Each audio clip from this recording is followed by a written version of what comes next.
Welcome back to another episode of Hardcore Minecraft. Today we will be finishing the missing farms in this room. But first, let me show you the progress I've made on the portal hill. As you can see, I've moved it a little bit further around, there's more done to it, although we still have quite a bit to do here. As you can see, this isn't even half. So that's a thing that's going to take quite a while to do, but it's fine. Over time, we will eventually encase this entire place in dirt. Although, looking at it, considering how much space we've used up already, compared to how much space there's going to be once this hill is completed, we're going to have so much room under here to build more things. Something else I've got to think about. Yay! But that's a problem for future me, because for now, present me has two farms to build. The kelp farm over here, and the sugarcane farm over here. And I have been preparing a little bit off camera. I've got most of the necessary things here. I'm kind of realizing I'm still missing, the pieces of kelp and sugarcane I need to start everything off, and of course the water. But I got the basics. And that's all that matters. There's also the fact of what I'm going to actually use to build these farms with in regards to like blocks and stuff. Like I can't just use cobblestone. I've got to use something else. So what can I use realistically for these that would make sense for this room? Does spruce go with mangrove wood? Unsurprisingly, yes. Spruce tends to go with pretty much any other wood we have. So I might use that. And I need to think about where I'm going to put this. So if this is going to be the edge of the room around here, I want to have at least one square spare that I can use to walk around it if needs be. So if we start, say, here, and then we come over this way, I need to think about space. Oh, we got plenty of space. Plenty of space. I can just make this kelp farm a little bit bigger. So we can come over here, and I got to think about how I'm going to do it. What I might do is I might have two sides just so I can grow kelp faster. So I got to think about how water works. So I have the kelp growing here, and then it pushes it over to this side, floats up, gets caught by the hoppers, and then I'm thinking, do I put the hoppers pointing over in this direction or towards this side? If I'm pointing it over this side, I think I might need to move this over a bit more. I don't know. It would kind of work both ways. Because I know I'm going to have the sugarcane pointing in this direction towards this wall to be collected here so it's close to the gunpowder chest over here. But I don't know what to do with the kelp farm. I'm thinking I have it facing this wall, mainly because then I can just come into here, pick up the kelp, and run, Just go and give it to the potato furnaces under there. And thinking about it, considering the fact that I'm going to be essentially no longer using those furnaces for coal, I could just turn them all into smokers, which makes them more efficient as potato cookers or something like that. You know what I mean, it's fine. Now, the last time I built a kelp farm back in Hardcore Season number 1, I made it about 6 blocks tall. But that's a little bit redundant. Because of the way that kelp grows, you're not going to get maximum efficiency from that. So what I'm going to be doing this time is making it 2 blocks tall. We're going to have the kelp start on this block, and then I'm going to have pistons. So I don't know why I've built all of the wood here, but that's fine. I'm going to have the pistons here. No, wait, I've messed up. I need to make it one wider. Give me just 1 second. As I was saying, we have the kelp growing on this first block here, and then the pistons can be on the second block. And then I can have an observer maybe on both sides, one here and one over there. And then I can just push all the pistons at once at the same time, and that'll be much more efficient than the way I built it before. And it's at this point I should explain to you what I meant when I said the way that kelp grows earlier, because kelp doesn't grow in the same way that sugarcane does. Sugarcane has a set height that it will grow to at like a maximum level. Kelp technically doesn't, which is why you see massive pillars of it in like the oceans, but sometimes if you plant it yourself, it only grows to be like 3 or 4 blocks tall. This is why, if you bring up the F3 menu, over on the right hand side, whilst looking at the kelp block here, you can see it says age 12. Now what that means is, whenever it grows an additional block, this age increases by 1. So the one directly below it should be, well, you can't really see that because this has got the age associated with it, but that would be like 11, this is 12, the next one up would be 13, as it grows naturally. But if you look along, you see that every single one of these kelps has a different age. This one's got age of 6, this one's got 13, this one's got 2, this is also a 2.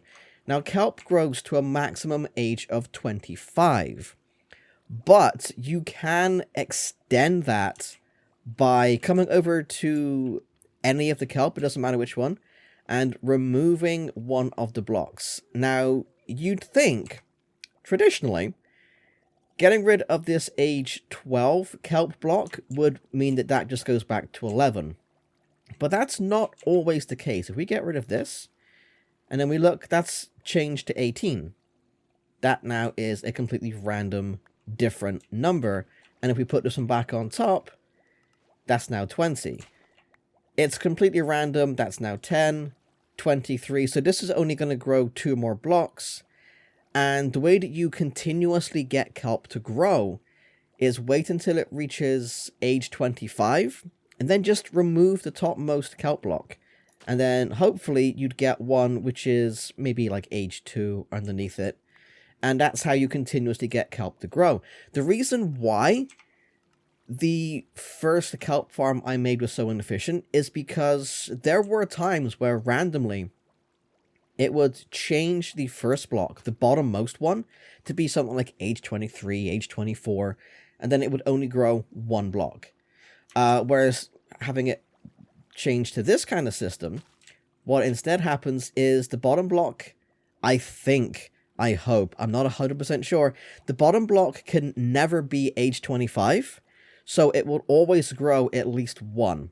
So by changing it to this, I'm always going to have at least 1 block's worth of growth, and that will be absolutely fine, because the observer, like I said, is going to be on this point at the second level, then the pistons are just going to push, and that's going to be okay. The issue I'm going to have here, though, is the fact that the piston and the observer are going to be on the same level, so I've got to figure out a way to not let the piston activation affect the observer at all. That's going to be a tricky one to get around. It's not impossible, but it's going to be a tricky one to do. The easiest way around, of course, is to instead put the observers up here on level 3, and then have 4 of them, because the chances of all 4 corners starting at age 24 at the bottom is extremely slim. Not impossible, but extremely slim.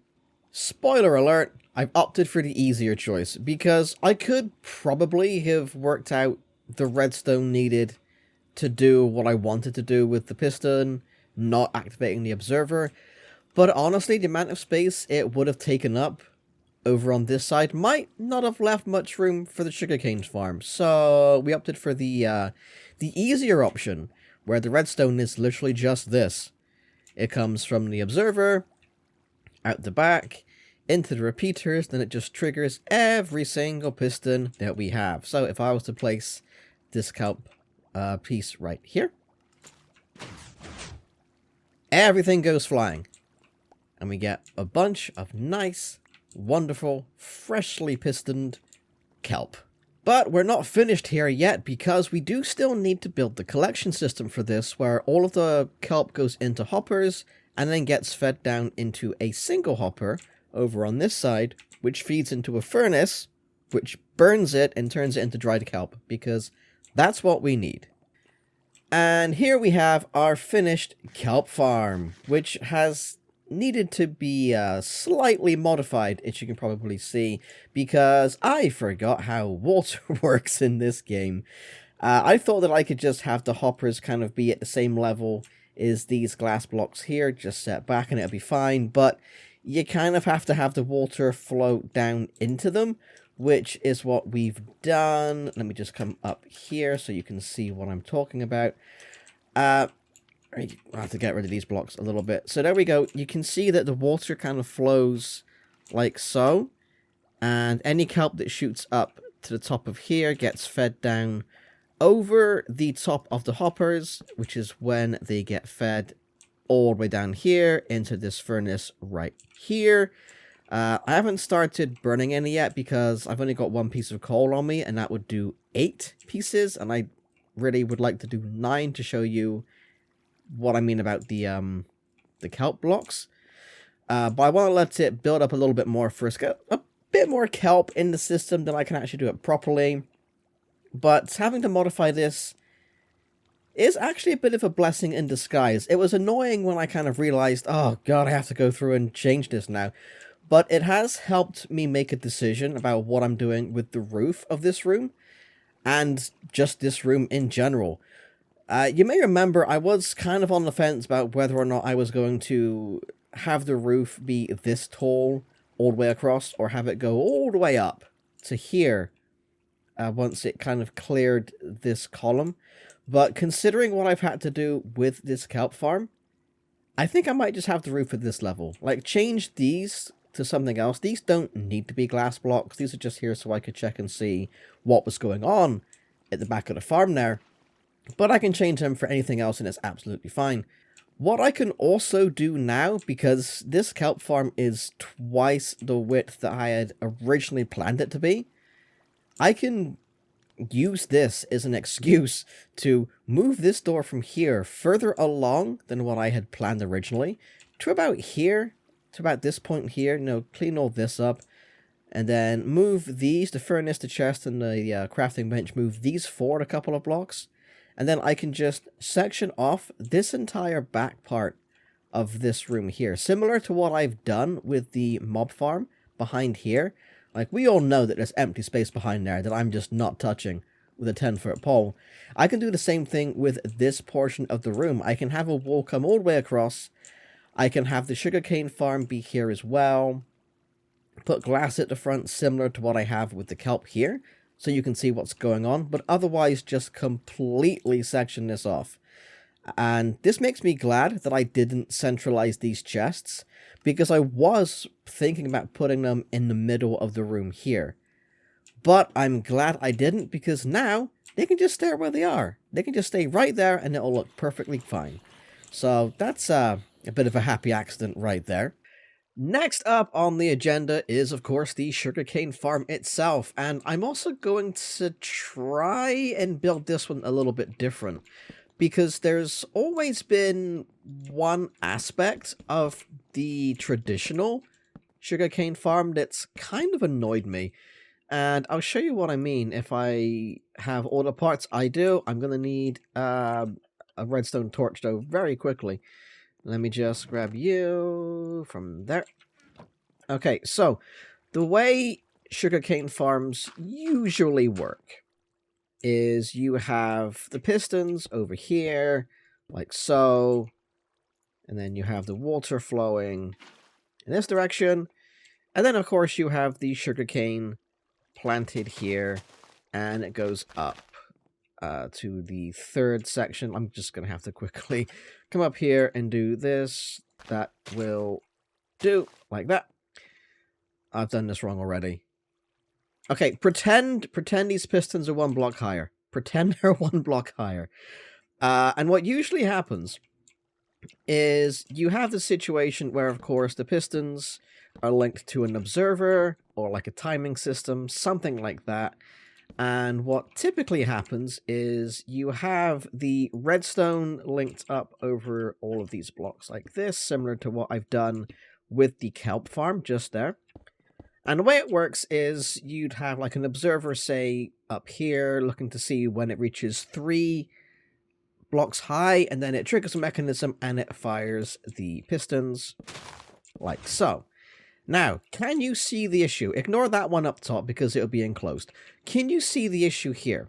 Because normally sugarcane moves down this water channel into like a hopper or whatever. But this can also happen where the sugarcane just kind of floats on the dirt. It doesn't fall in to the channel. So you are almost always going to have wasted sugarcane in this kind of setup. So I want to see if it's possible to not have that. And the only way I can think of doing it is to essentially move the pistons from this side to actually be on the other side. So they'd be over here on this side, and they'd be over the top of the water instead, facing towards the sugarcane. And then you'd kind of have like, excuse me, you'd have like another set over here. So this would be dirt as well. This would be like a water channel in this section here. Ignore the looseness of this currently. So this would be dirt here. This would be water here as well.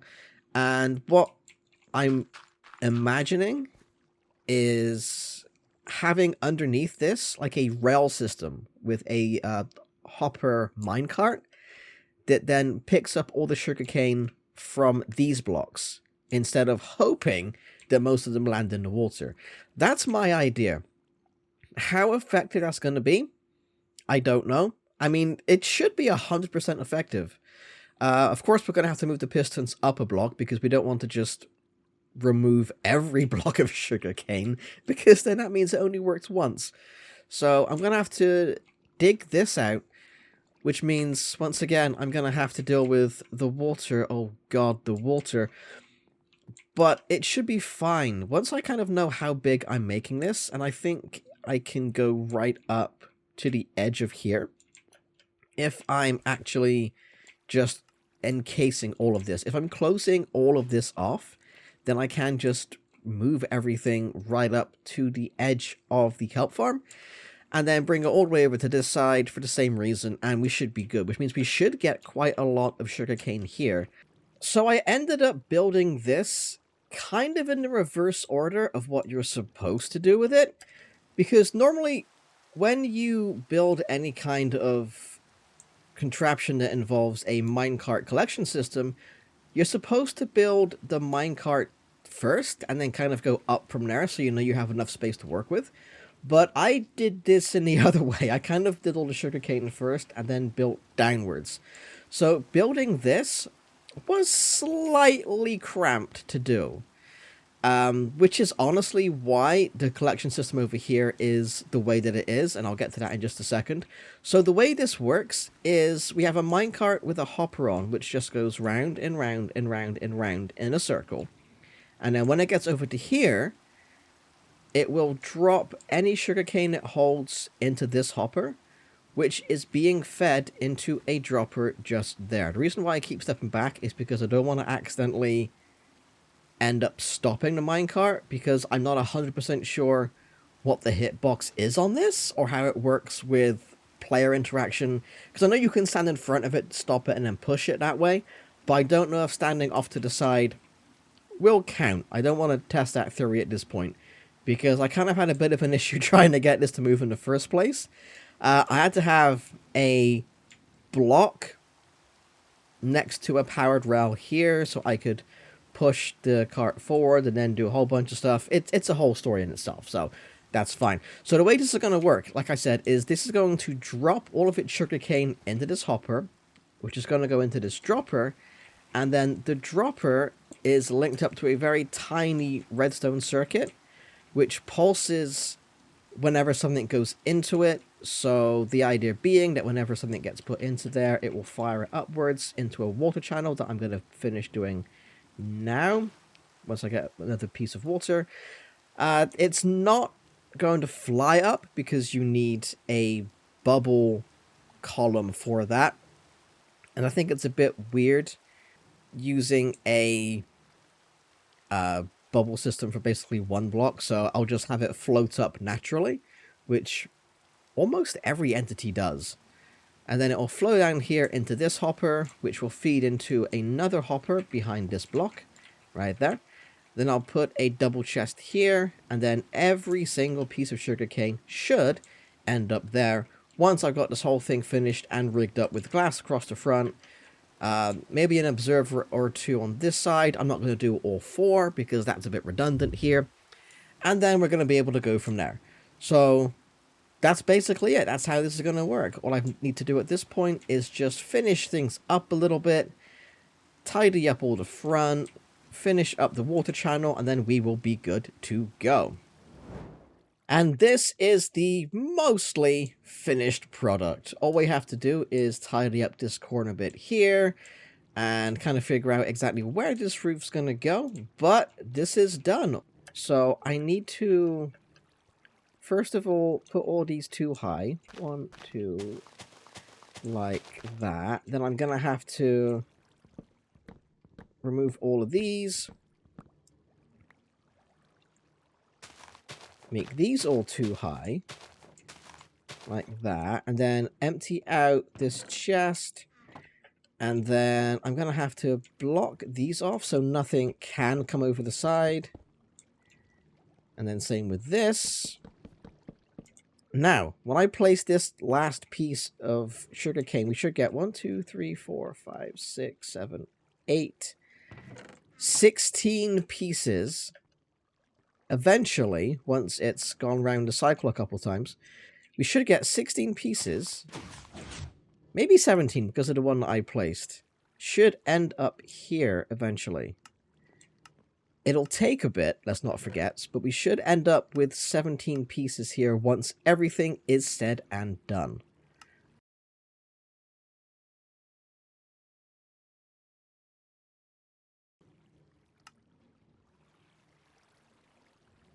There we go. 17 pieces. Exactly as planned. So this works. So this is now a much more efficient sugarcane farm. There should be absolutely 0 waste at all. And that's amazing. I love that. That's brilliant. There is, of course, one last thing we need to do before we end this episode, and that's to see how this kelp farm is going on. I'm just going to dump some items into here first to clear my bag space a little bit, and then bring out this one piece of coal, because I've heard it activate several times whilst I've been building this, so there should be an abundance of kelp in here. We've got a full stack there, almost 3 full stacks here, so this means I can place this piece of coal now in here. I can start burning through some kelp, and then eventually I'll be able to get my very first kelp block once this burns through 9 pieces of kelp. That's number 2. This is going to take a little bit of this is going to take a little bit of waiting, so we're just going to skip ahead to when 9 pieces of dried kelp are in this chest. I've just remembered though, coal only burns 8 pieces, so what I'm going to have to do is, do I have any sticks left over? I do. Let's put 2 in for safety.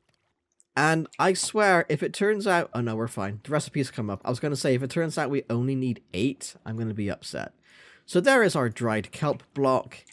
And if we place this back into here, we can then start making fuel from the kelp. And it's going to be an endless cycle because 1 kelp block burns more than 9 pieces of kelp. I don't remember exactly how much it burns, but we're just gonna have to wait and see. But this is this video finished. These 2 farms are completed. They work amazingly. Everything is very slowly coming together. But that is going to be it for this episode. I hope you've enjoyed this. Thanks for watching, and I'll see you next time.